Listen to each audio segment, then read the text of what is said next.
welcome back to Oh Sugar. I'm your host, Elise Gamble. Today we're going to be talking about eating, which is one of my favorite things to do. So grab your juice boxes and let's go.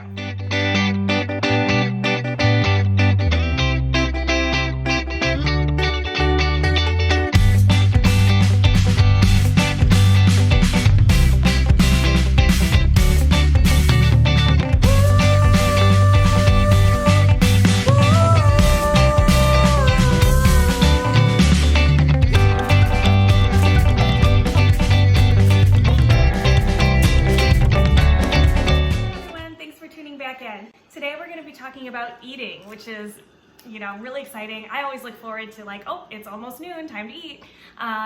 But being diagnosed as a diabetic made eating not as much fun. It's kind of like Weight Watchers with needles, right? I want to first start by saying that I am not a medical professional, so please contact your doctor should you have any medical questions. But these are some tips and tricks that I have found that have been really helpful for me.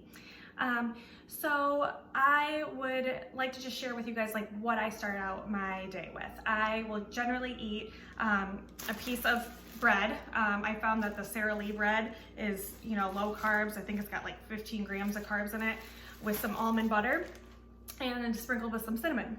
And I used to be kind of a bread snob and I really like bread. Unfortunately, I haven't found a really solid white bread or gourmet bread that really doesn't spike my sugars. So that's something I've had to sacrifice. But the good thing about being type 1 diabetic is you can really actually eat anything you want. It's just all about portions.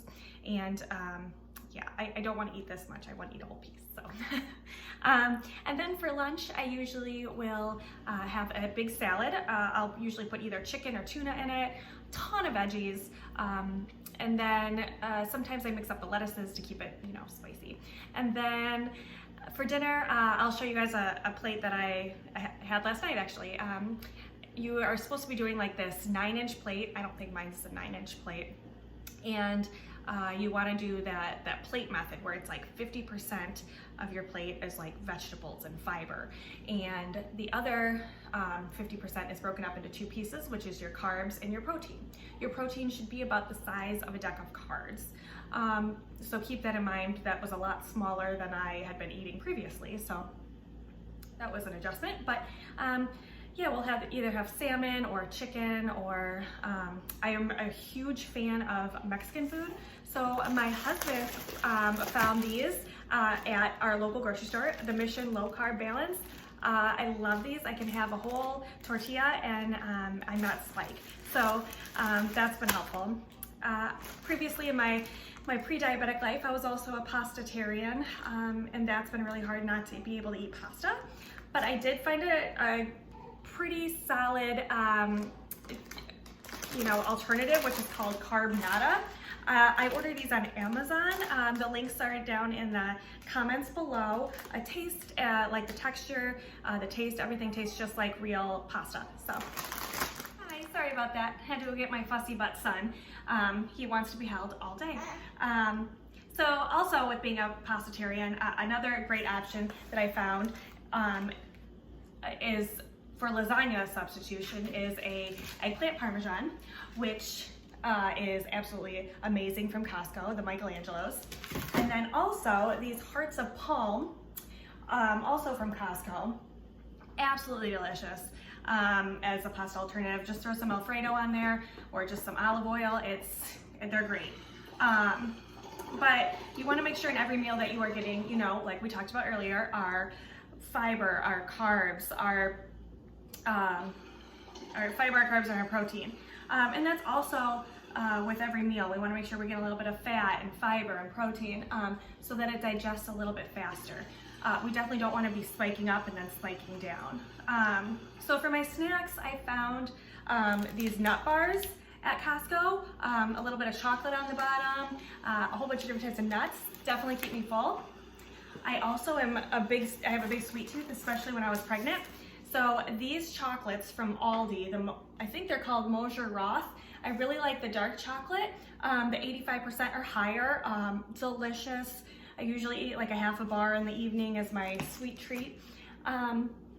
And then for a snack in the afternoon, I'll usually have like a little tangerine or an apple.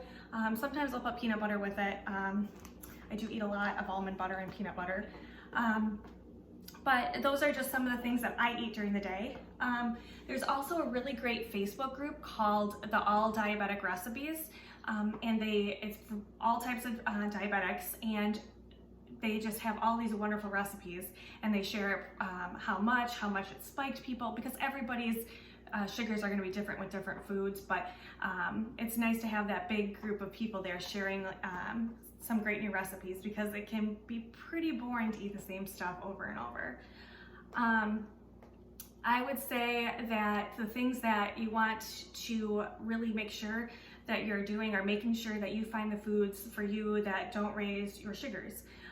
So for me, those are a small amount of nuts, peanut butter, meat, veggies, a ton of veggies.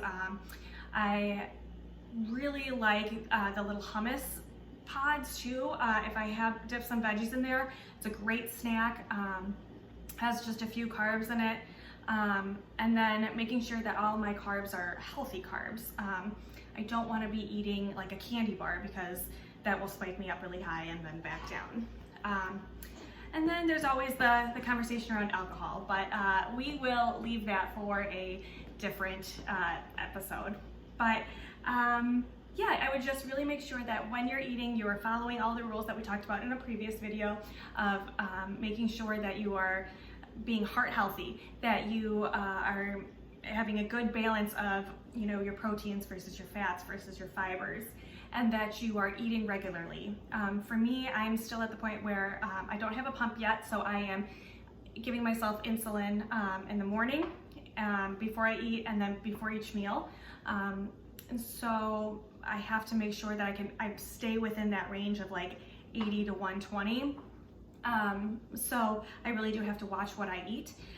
Once I get a pump, I think, from my understanding, that you type in the carbs that you're going to eat. But a caveat with that is just to make sure that you're not going to town on a ton of carbs, because that's not good for your weight or your heart. Anyway, those are just some of the fun things that I eat, and hopefully you'll like my recommendations and go try some. So have a great day, everyone.